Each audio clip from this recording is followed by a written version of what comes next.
Assalamualaikum warahmatullahi wabarakatuh. Selamat datang di Sepenggal Cerita. Pernahkah kalian membayangkan seorang putri kerajaan berubah menjadi seekor keong emas hanya karena rasa iri dan dengki?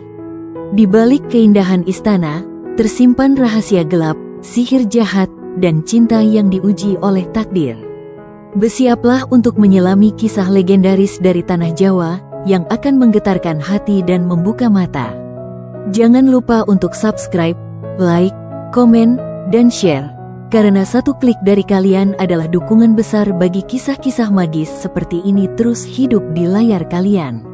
Alkisah, pada zaman dahulu, di wilayah yang kini dikenal sebagai Provinsi Jawa Timur, berdirilah sebuah kerajaan yang sangat indah dan megah bernama Kerajaan Daha. Kerajaan ini terkenal akan keadilan rajanya dan kemakmuran rakyatnya.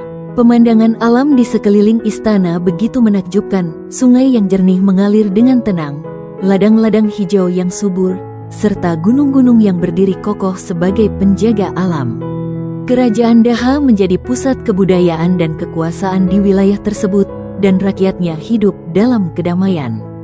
Kerajaan Daha dipimpin oleh seorang raja bijaksana bernama Prabu Kertamarta. Ia dikenal sebagai pemimpin yang adil, arif, dan penuh kasih sayang kepada rakyatnya. Dalam pemerintahannya, tidak ada yang kekurangan pangan ataupun perlindungan. Prabu Kertamarta memiliki dua orang putri yang sangat cantik, yang menjadi kebanggaan istana dan rakyat, Dewi Galuh dan Chandra Kirana. Kedua putri ini memiliki pesona yang memikat siapapun yang melihat mereka, namun sifat keduanya sangat bertolak belakang. Dewi Galuh adalah putri sulung yang cantik dan anggun, namun seringkali menyimpan rasa iri dan ambisi tersembunyi. Sedangkan Chandra Kirana, sang adik, dikenal sangat lembut hati, penyayang, dan selalu bersikap rendah hati kepada siapapun. Kecantikan dan sifat baik Chandra Kirana membuatnya sangat dicintai oleh rakyat Daha, dan Prabu Kertamarta pun sangat bangga padanya. Di dalam istana, kehidupan mereka tampak seperti kisah dalam dongeng, penuh kemewahan, kebahagiaan, dan cinta keluarga. Suatu hari, datanglah kabar bahwa seorang pangeran dari kerajaan Kahuripan, yang juga berada di wilayah Jawa Timur, akan berkunjung ke kerajaan Daha. Pangeran itu bernama Raden Inu Kertapati, seorang pemuda tampan, gagah, dan bijaksana. Ia adalah calon penerus tahta dari Kahuripan dan sedang dalam perjalanan untuk mencari calon istri yang pantas mendampinginya sebagai ratu. Kedatangan Raden Inu Kertapati disambut dengan pesta kebesaran oleh Prabu Kertamarta dan seluruh rakyat Daha. Saat pertemuan pertama antara Raden Inu Kertapati dan Chandra Kirana, keduanya langsung merasakan getaran cinta yang tulus. Raden Inu Kertapati sangat terpesona oleh kelembutan dan kecantikan Chandra Kirana. Begitu pula Chandra Kirana yang merasa bahwa sang pangeran adalah sosok pria ideal yang selama ini ia impikan. Prabu Kertamarta, melihat ketulusan cinta mereka berdua, menyetujui niat Raden Inu Kertapati untuk meminang putrinya. Istana Daha pun dipenuhi kebahagiaan atas kabar lamaran itu. Namun, kebahagiaan itu tidak dirasakan oleh semua orang di istana. Di balik senyum yang ditampilkan, Dewi Galuh menyimpan amarah dan rasa iri yang mendalam. Ia merasa bahwa dirinya lebih layak dipilih sebagai calon istri pangeran karena ia adalah putri sulung dan memiliki kecantikan yang tidak kalah memesona. Dalam hatinya, ia tidak bisa menerima bahwa adiknya yang lebih muda justru menarik perhatian sang pangeran. Hari-hari berlalu, dan persiapan pernikahan antara Raden Inu Kertapati dan Chandra Kirana mulai dilakukan. Istana dipenuhi dengan hiasan, iringan musik, dan kegembiraan yang tak henti-hentinya. Namun, di sudut hatinya, Dewi Galuh semakin tersiksa. Rasa iri itu tumbuh menjadi dendam yang membara, dan ia mulai memikirkan berbagai cara untuk menggagalkan pernikahan adiknya. Suatu malam, Dewi Galuh meninggalkan istana secara diam-diam dan pergi ke hutan terpencil di pinggiran kerajaan Daha. Di sana, tersembunyi dari mata manusia biasa, tinggal seorang penyihir jahat yang memiliki kekuatan sihir hitam. Dewi Galuh meminta bantuan sang penyihir agar Chandra Kirana dikutuk menjadi makhluk yang menjijikkan. Ia berharap kutukan itu membuat Raden Inu Kertapati membatalkan pernikahan dan berbalik memilih dirinya. Sang penyihir jahat menerima permintaan Dewi Galuh, tetapi ia mengakui bahwa dirinya tidak bisa memasuki lingkungan istana secara langsung karena terlindungi oleh kekuatan suci. Maka, Dewi Galuh pun menyusun rencana licik. Ia akan memfitnah adiknya hingga diusir dari istana, sehingga penyihir bisa menjalankan kutukannya. Dengan tipu daya dan kebohongan yang dibumbui air mata palsu, Dewi Galuh meyakinkan ayahnya bahwa Chandra Kirana telah melakukan hal memalukan. Prabu Kertamarta, yang sedih dan bingung mendengar tuduhan itu, akhirnya meminta Chandra Kirana meninggalkan istana sementara waktu sampai segalanya menjadi jelas. Dengan hati hancur dan air mata yang tak terbendung, Chandra Kirana pun keluar dari istana, tidak menyangka bahwa saudarinya sendiri adalah dalang di balik semua ini. Di tengah kesedihan dan kesendiriannya, ia berjalan menuju hutan, tanpa tahu bahwa takdirnya akan berubah untuk selamanya. Di tengah hutan yang sunyi dan gelap, Chandra Kirana berjalan dengan langkah lemah. Ia tak tahu kemana harus pergi, dan pikirannya masih dipenuhi kesedihan karena diusir dari tempat yang selama ini menjadi rumahnya. Saat ia sampai di sebuah jalan kecil yang dikelilingi pepohonan tinggi, tiba-tiba asap hitam muncul dari balik semak-semak, dan dari dalamnya muncullah sosok tua berjubah kelam, sang penyihir jahat. Chandra Kirana terkejut, tubuhnya lemas karena ketakutan. Sebelum ia sempat lari, sang penyihir sudah melafalkan mantra yang membuat tubuhnya tak bisa bergerak. Dengan senyum licik, penyihir itu mengangkat tongkatnya ke langit dan menyatakan kutukannya. Dalam sekejap, tubuh Chandra Kirana berubah menjadi seekor keong berwarna emas yang bercahaya lembut di bawah sinar bulan. Namun sebelum pergi, sang penyihir memberi pesan terakhir kepada Chandra Kirana, yang kini sudah dalam wujud keong, bahwa kutukan itu akan hilang jika ia bertemu kembali dengan orang yang benar-benar mencintainya, Raden Inu Kertapati. Setelah itu, penyihir pun menghilang dalam asap hitam, meninggalkan keong mas sendirian di tengah rerumputan hutan yang dingin dan gelap. Air mata Chandra Kirana jatuh satu demi satu, meskipun ia kini tak bisa bicara atau berjalan seperti manusia. Ia merasa semuanya telah berakhir. Namun, nasib belum sepenuhnya meninggalkannya.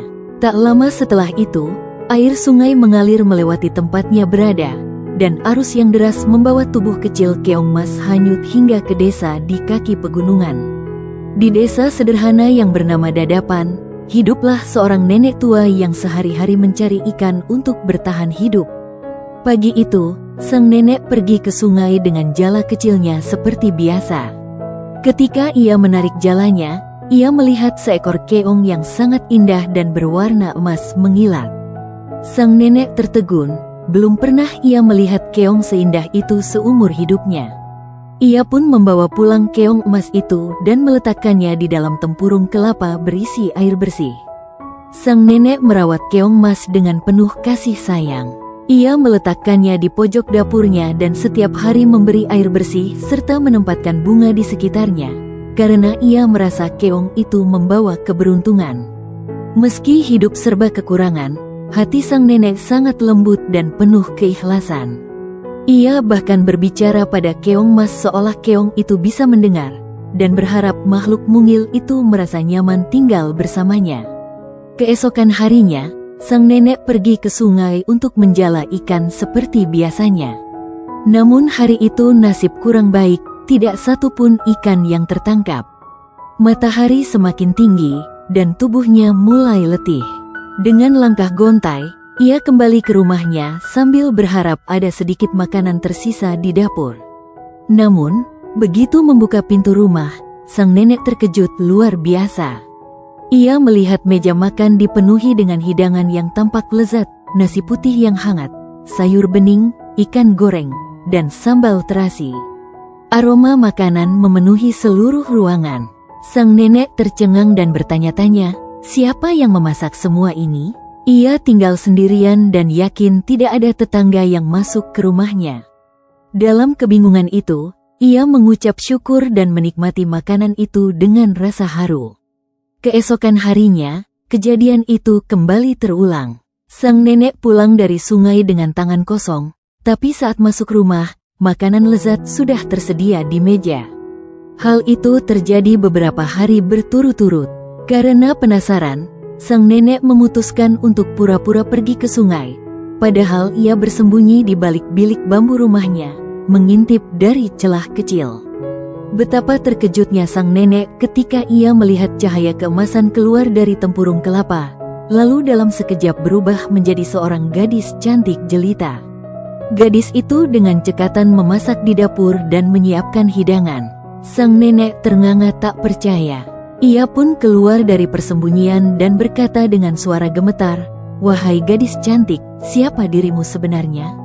Gadis itu tersentak kaget melihat sang nenek muncul secara tiba-tiba. Namun wajahnya tetap tenang dan lembut. Ia lalu meletakkan sendok kayu di atas meja dan menatap sang nenek dengan penuh hormat. Dengan suara pelan, ia berkata, "Aku adalah Chandra Kirana, putri dari kerajaan Daha." Sang nenek terperangah.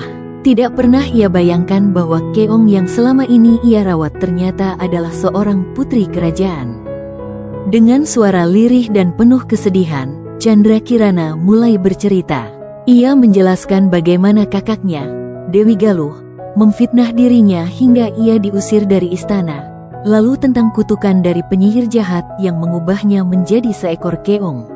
Ia juga menceritakan bahwa satu-satunya cara untuk mengakhiri kutukan itu adalah bertemu kembali dengan Raden Inu Kertapati, tunangannya yang tulus mencintainya. Sang nenek mendengarkan dengan mata berkaca-kaca. Ia tidak menyangka bahwa gadis baik hati yang memasakkan makanan untuknya setiap hari menyimpan kisah yang begitu menyedihkan.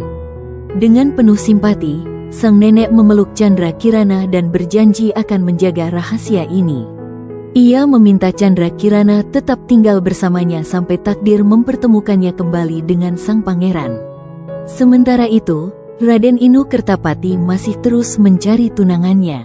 Ia mengelilingi banyak desa, hutan, dan gunung.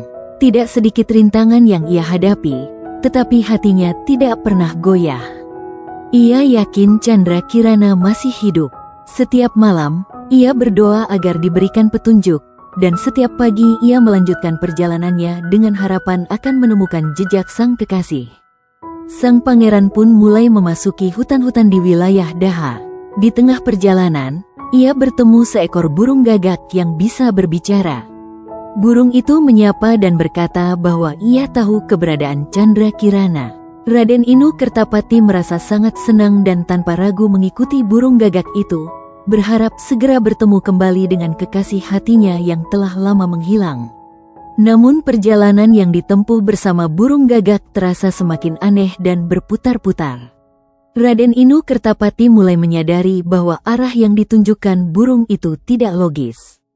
Ia merasa seperti kembali ke tempat yang sama berulang kali, dan tak satu pun desa atau tanda-tanda keberadaan Chandra Kirana terlihat. Kecurigaan mulai tumbuh dalam hatinya, tetapi ia tetap bersabar dan terus mengikuti burung itu. Pada suatu sore, ketika matahari mulai condong ke barat dan hutan dipenuhi bayangan, Raden Inu Kertapati bertemu dengan seorang kakek tua yang duduk bersila di atas batu besar. Kakek itu tampak bersahaja namun memiliki aura yang berbeda, tenang, bijaksana, dan penuh wibawa. Kakek itu menyapa sang pangeran dan berkata, "Anak muda, mengapa engkau mengikuti burung yang bukan pembawa kebenaran?" Raden Inu Kertapati terkejut mendengar perkataan kakek itu. Sebelum ia sempat menjawab, kakek itu mengangkat tongkat kayunya dan mengarahkannya ke burung gagak. Dalam sekejap, tongkat itu memancarkan cahaya, dan burung gagak berteriak nyaring sebelum tubuhnya berubah menjadi asap hitam yang langsung lenyap di udara. Ternyata, burung itu adalah sang penyihir jahat yang menyamar untuk menyesatkan sang pangeran. Kakek itu lalu berkata, "Aku tahu apa yang sedang engkau cari. Chandra Kirana masih hidup. Ia tidak jauh dari tempat ini, tinggal bersama seorang nenek baik hati di sebuah desa bernama Dadapan.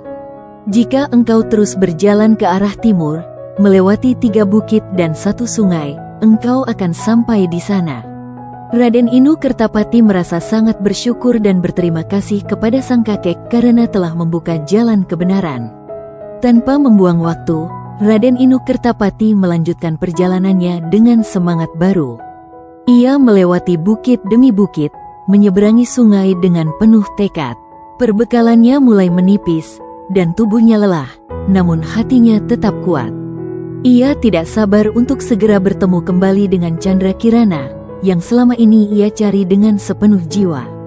Akhirnya, setelah perjalanan panjang dan melelahkan, Raden Inu Kertapati melihat sebuah desa kecil yang dikelilingi sawah dan pepohonan rindang. Ia yakin inilah desa Dadapan, seperti yang dikatakan oleh kakek sakti. Perasaannya campur aduk antara bahagia, gugup, dan cemas. Ia terus berjalan hingga melihat sebuah rumah kecil di ujung jalan, tampak sederhana namun bersih dan rapi. Karena kehausan dan lapar, sang pangeran mengetuk pintu rumah tersebut dengan harapan bisa meminta air minum. Pintu dibuka oleh seorang nenek yang memandangnya dengan tatapan ramah. "Silakan masuk, nak, engkau tampak sangat lelah," kata sang nenek.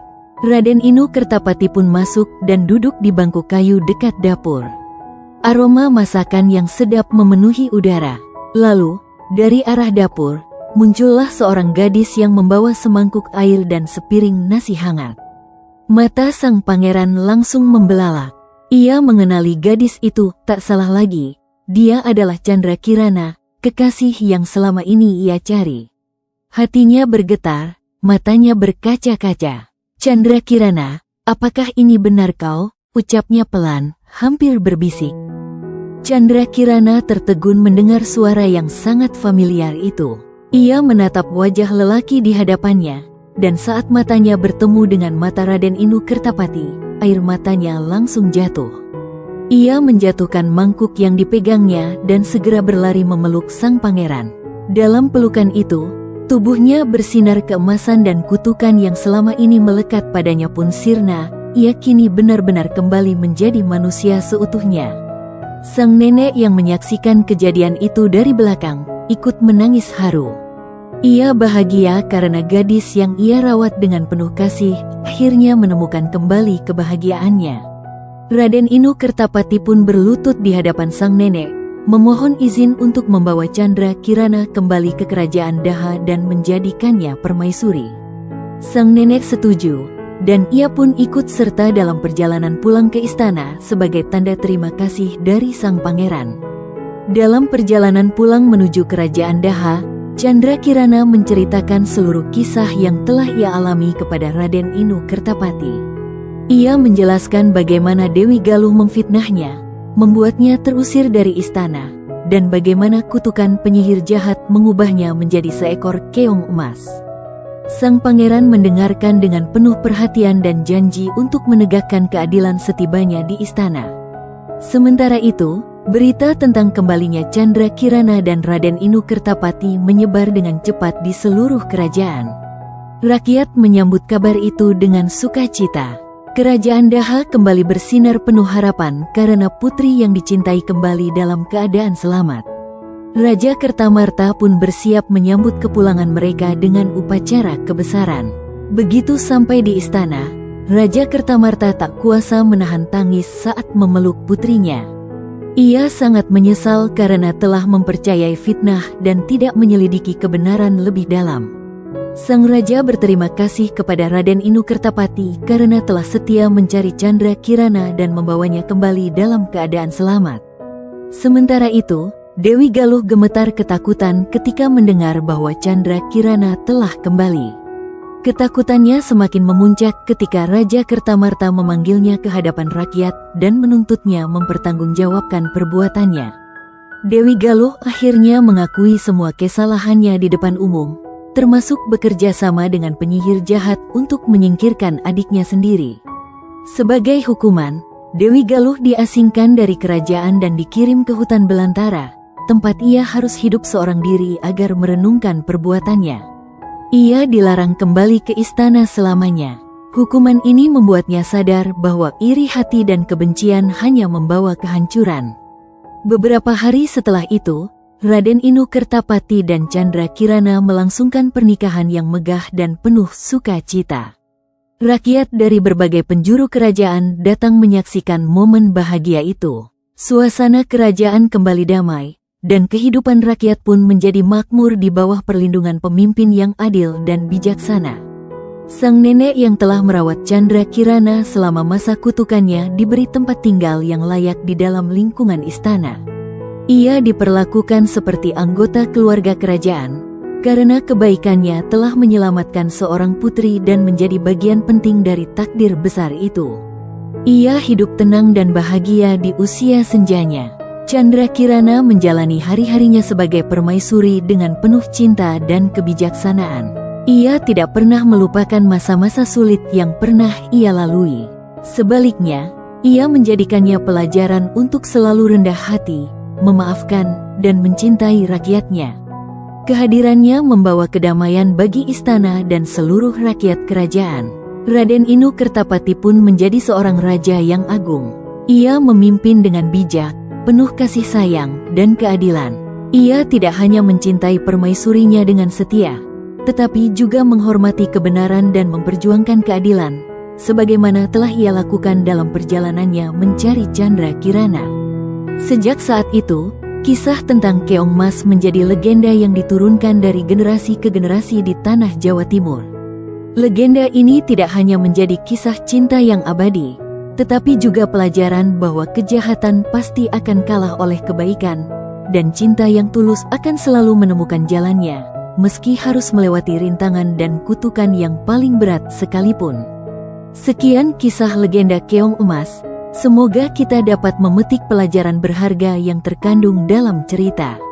Moral dari cerita legenda Keong Mas mengajarkan kita bahwa kejujuran, kesetiaan, dan cinta yang tulus adalah kekuatan terbesar dalam menghadapi cobaan hidup. Meski banyak rintangan dan kejahatan yang mencoba memisahkan, kebaikan dan kesetiaan akan selalu menang pada akhirnya. Kisah ini juga mengingatkan kita untuk tidak membiarkan rasa iri dan dengki menguasai hati, karena perbuatan buruk hanya akan membawa penderitaan bagi diri sendiri dan orang lain.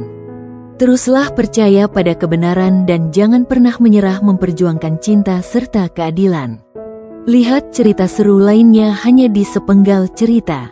Sampai jumpa.